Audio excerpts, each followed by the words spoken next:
Haji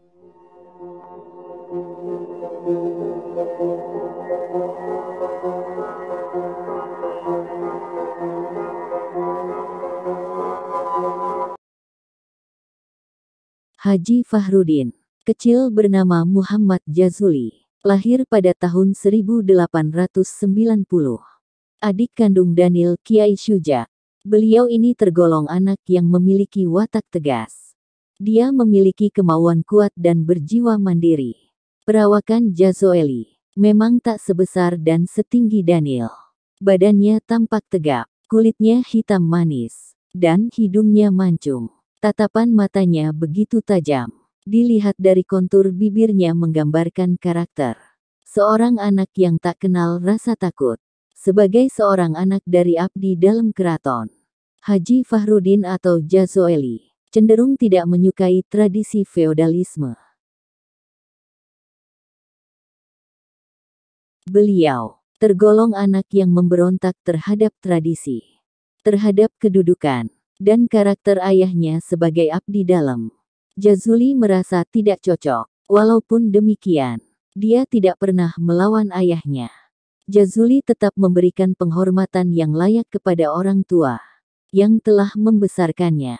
Masyarakat Kauman dikenal sebagai masyarakat religius. Pada saat memasuki usia pendidikan, anak-anak Kauman akan menempuh pendidikan di pesantren. Begitu pula Haji Fahrudin muda. Beliau menempuh pendidikan di pesantren Wonokromo, Surabaya. Beliau juga pernah nyantri di Imogiri dan Bantul. Tetapi, karena memiliki sifat yang bebas, maka Jazoli tidak pernah betah di pesantren. Dasar karakter Jazuli yang tidak suka formalitas. Beliau lebih menghendaki hidup bebas dan kerja keras. Jazuli sering mangkir dari kewajiban mengaji. Dalam istilah zaman sekarang, sosok Jazuli lebih tepat dijuluki sebagai santri beling. Karena sering tak mengikuti pengajian, ilmu yang diperolehnya selama mengaji di pesantren terasa tanggung. Jazoli yang keluar dari pesantren menuntun Jazoli ke takdir Tuhan yang lain. Minat belajarnya tidak pernah padam. Dan jalan bagi Jazoli dalam mencari ilmu adalah belajar secara otodidak. Sebagai seorang otodidak, Jazuli merasa lebih leluasa belajar ilmu agama. Beliau bisa belajar lewat kitab-kitab klasik yang dibacanya secara mandiri. Sekalipun beliau tidak pernah merampungkan pendidikan di pesantren. Tetapi, penguasaannya terhadap kitab-kitab klasik tidak kalah dibanding dengan para lulusan pesantren. Pada awal abad 20, industri batik di Kauman sedang tumbuh pesat. Sejak tahun-tahun 1900 sampai tahun 1930, masyarakat Kauman mengalami kesetaraan di bidang ekonomi. Sumber penghasilan mereka, selain sebagai pejabat abdi dalam, adalah dari industri kerajinan batik yang sedang tumbuh pesat. Tidak jarang, para pejabat keraton merambah dunia di perdagangan batik. Salah satu abdi dalam yang pernah menekuni bisnis kain batik adalah Kiai Haji Ahmad Dahlan, hingga jaringan pemasarannya sampai ke Medan, Surabaya, Semarang, Jakarta, dan kota-kota besar lainnya. Jazuli tumbuh besar dalam kondisi perekonomian di Kauman yang sedang meningkat. Sebagai salah seorang putra abdi dalam, dirinya tidak ketinggalan terjun di bisnis kain batik. Pada saat yang bersamaan, di Laweyan, Solo, industri batik juga sedang tumbuh pesat. Jazuli dikenal sebagai sosok yang suka bekerja keras. Dia tidak hanya berdagang batik, tetapi juga merintis percetakan sendiri, mengelola hotel, dan mendirikan pabrik rokok. Pada tahun 1905, Jazoli adalah pedagang batik sukses yang jaringannya merambah ke luar Yogyakarta.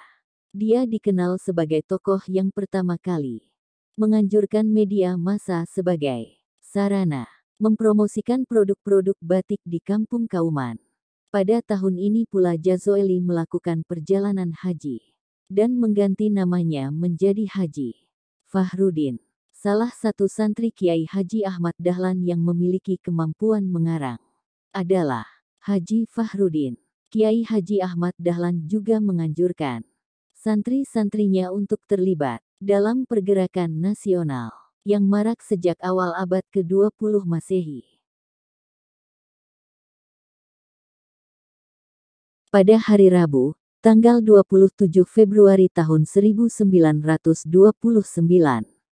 Haji Fakhruddin menghembuskan nafas terakhirnya setelah dirawat di Rumah Sakit PKO Muhammadiyah Yogyakarta.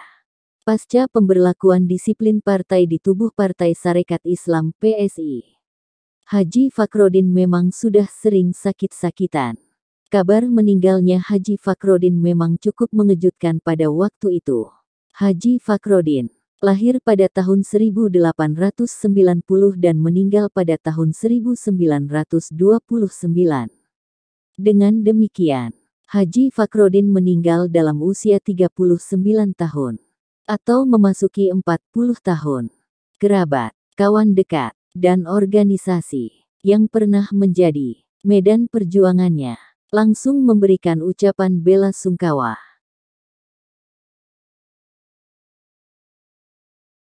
Setelah Indonesia merdeka, pemerintah Republik Indonesia memberikan anugerah pahlawan nasional kepada Haji Fakhruddin. Surat Keputusan Presiden Republik Indonesia Nomor 162 Tahun 1964 menganugerahkan gelar pahlawan nasional kepada Haji Fakhruddin dan K.H. Mas Mansur. Dalam pandangan keagamaan, Haji Fakhruddin adalah salah satu tokoh Muhammadiyah yang menolak gerakan Kristenisasi di tanah Jawa. Beliau menyerukan gerakan Pan-Islamisme sebagaimana gagasan Jamaluddin Al-Afghani dan murid-muridnya bersama dengan Muhammadiyah.